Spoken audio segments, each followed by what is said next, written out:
Quand l'organiste se met à jouer Que je t'aime, Emmanuel, sosie de Johnny en blouson et lunettes noires, se lève et se dirige doucement vers la photo de Johnny posée près de l'autel. Il reste là, durant toute la chanson, à filmer en pleurant, seul au monde, seul avec sa peine. Dans n'importe quelle église, on lui aurait demandé de retourner à sa place, mais personne n'ose troubler son émotion, celle de toute une église. Il est 13h15 ce lundi et comme ce cadre de Valenciennes, 500 fans de Johnny Hallyday chantent Que je t'aime dans l'église de la Madeleine. La scène est aussi poignante qu'étonnante. Beaucoup laissent couler leurs larmes sur leur t-shirt. C'est de Johnny, j'ai l'impression qu'il est là, avoue Annie, une fan d'Orléans. On chante pour lui comme il a toujours chanté pour nous.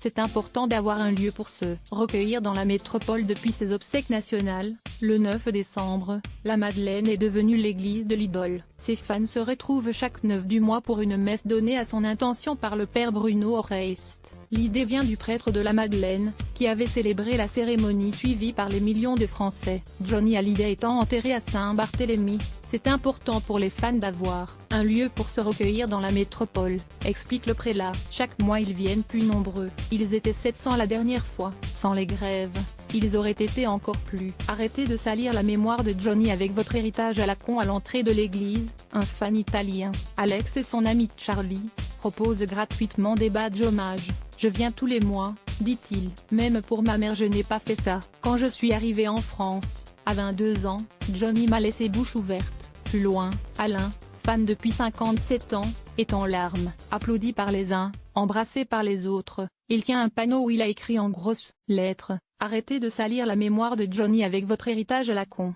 Les vrais fans s'en foutent. C'est Omari, joué à l'orgue, qui sonne le début de la célébration, pendant que des fans finissent de remplir les 2 cahiers de condoléances déposés à l'entrée de l'église. Jean-Claude Camus, producteur et manager de Johnny de 1982 à 2010, s'installe au premier rang. « Je suis venu pour me recueillir et pour être au milieu des fans », avoue-t-il. Tous ceux qui l'ont aimé sont là. Ses fans sont toujours là. C'est ce qui compte aujourd'hui. J'étais là le 9 décembre. C'était un moment extraordinaire, digne de cet homme exceptionnel, avec sa famille et tous ses fans. Et il ne faut pas les oublier. Ce lundi 9 avril, quelques 500 personnes, dont Jean-Claude Camus, ont assisté à la messe. LP_Guillaume Georges le père Oreste se met au micro. « Mes amis, je ne vous accueille plus. Vous êtes maintenant ici chez vous. Pendant 1 heure, cette messe à l'intention de Johnny Hallyday alterne les chants sacrés en latin et ses tubes.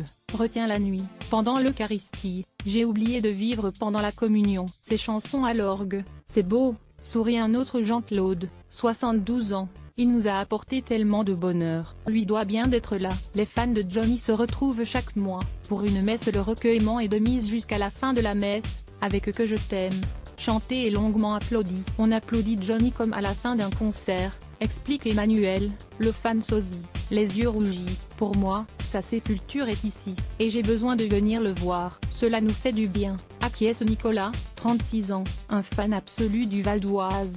C'est si difficile de faire notre deuil. Depuis sa mort, on a besoin de se retrouver entre fans, qu'ils viennent de Bordeaux, de Nice, d'Orléans, qu'ils soient cadres, mécaniciens, secrétaires, tous ont pris un jour de congé pour être là. Certains s'investissent même dans les lectures pendant la messe, comme Nathalie Le Bourlet, de Lorient, présidente du fan club Johnny l'envie d'avoir envie, créé en mars. Depuis sa mort, on a besoin de se retrouver entre fans et cette messe nous le permet. On va aussi organiser des soirées, un pèlerinage à Saint-Barth, des célébrations pour son 75e anniversaire. En juin, la messe à la Madeleine aura lieu exceptionnellement le 15. Je ne sais pas comment on va faire, avoue le père Oreste.